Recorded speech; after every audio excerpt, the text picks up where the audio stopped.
मूर्खता को नहीं छोड़ना चाहता।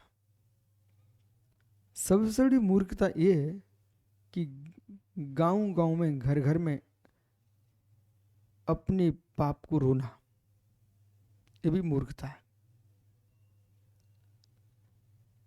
जो तुमने किया है वो तुम्हारे सामने आएगा, और उसको दूर करना चाहे तो आप ही करेंगे, बराबर।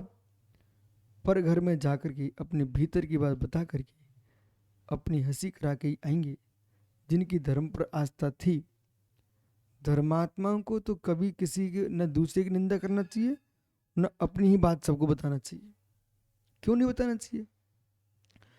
क्योंकि कोई जीव है, उसको आप पर बहुत आस्था है, वो आप इतने पागल बन के बोले मैं लगू लगू हूं, सब बोल के आ गए, तो सामने वाला क्या सोचेगा, अब मैं इनको कैसे मानूं, ये तो ऐसे हैं, अपने मुख से ही बोल रहे हैं।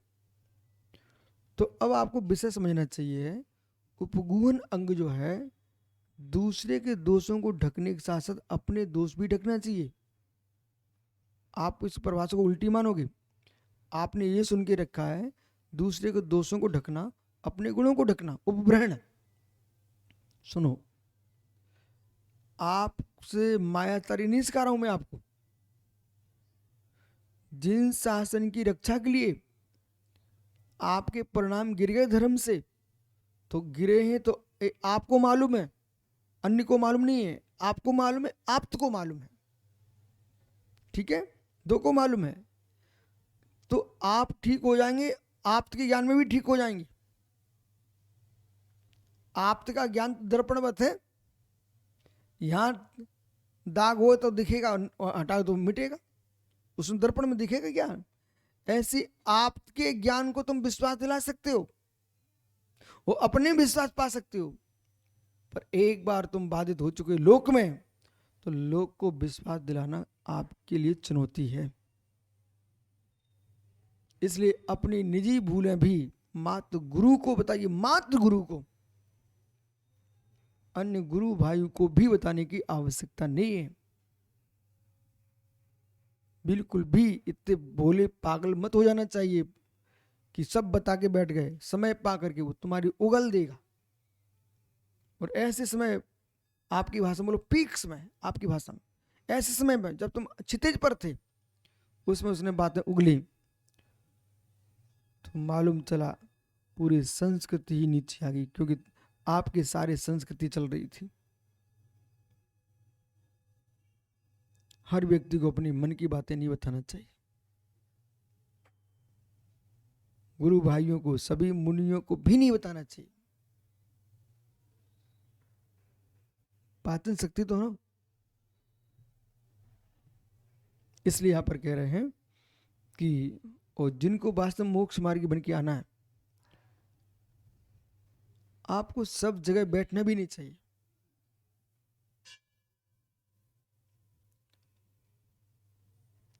लौंदा इतना सा बनाया आपने, ठीक है ना, तो कुंभकार को मालूम है कि कौन से छांचे में डालें जिससे ईंट बनेगी। तो सांचा छोटा है, उससे लौंदे से ही छोटा है, तो ईंट नहीं बन सकती। वो सांचा बड़ा है, मिट्टी कम है, तो ईंट नहीं बनेगी। बराबर होना चाहिए ना। ऐसे किस सांचे में तुम्हें मुझे ढालना है, तो गुरु को पता है, क्योंकि उन्हें मालूम था ये लौंदा कितना सा है। तुम हर सांचे में जाके पास बैठ रहे जाकर के, तुम नष्ट हो गए, कुछ नहीं कर पाओगे, नष्ट होगी, 100% नष्ट होगी। जैसे कि कपड़ा तुम खरीद के ला सकते हो,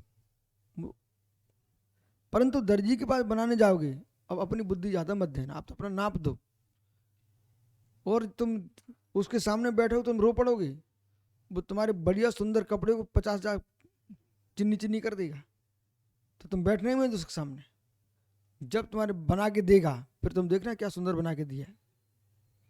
ऐसे ही जहां से खरीद के लाए हो, उसका प्रोजन समाप्त।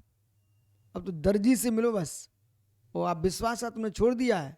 अब तो आप अपना वस्त्र जब बन जाए तो पहनना, इसके पहले देखो मत। ऐसे जिसको जीवन सौंपा है वो तुमको बना रहा है। अब तुम बार बार सोचोगे वो वहां पर पूरा हमारा थान था, बढ़िया था, बढ़िया था, तो ठीक है, तो थान पहनो फिर जाकर के। ये रहस्य की विद्या मैंने आप सबको बताई एक साथ, समझने वाले समझना चाहिए।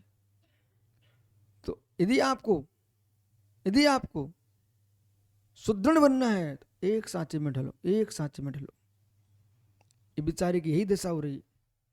कुछ लोग हर जगह सलाह लेने जाते हैं, वो अंतिम परिणय होता है, उनको घर ही पहुंचना पड़ता है। आप अनुभव कर लेना, आप भी पुराने साधु हो चुके हो। कितने सारे लोग 50 जगह सलाह लेने जाते हैं, अंतिम उनकी सलाह घर की हो जाती है। और बेचारा क्या कर रहा है? तो उपगुण अंग कह रहा है कि स्वयं की गलती भी सबको नहीं बताना, जैन धर्म की रक्षा होगी उससे।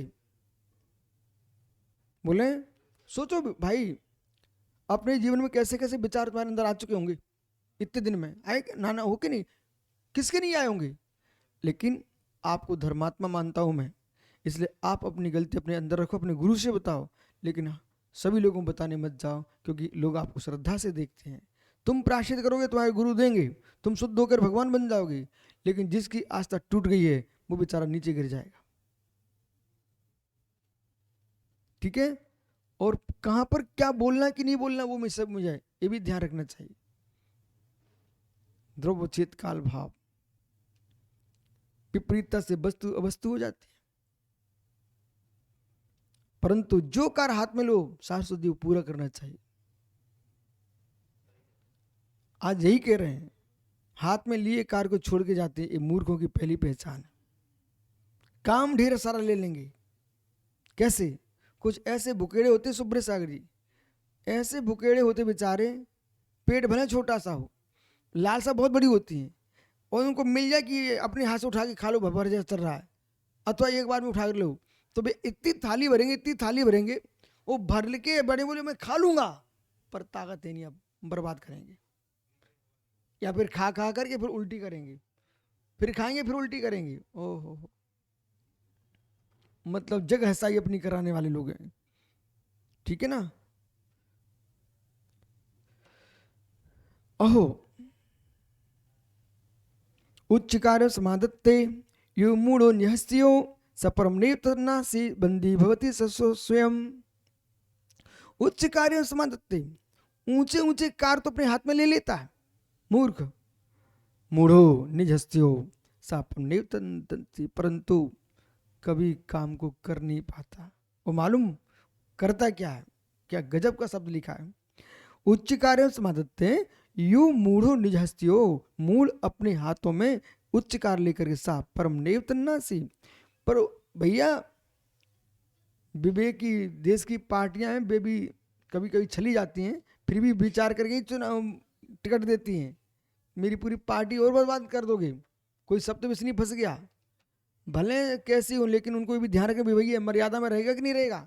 नहीं पूरी पार्टी को बदनामी होती, बोले अमुक पार्टी का आदमी था जिसने परिस्थिति ग्रहण कर लिया, समझ रहे ना?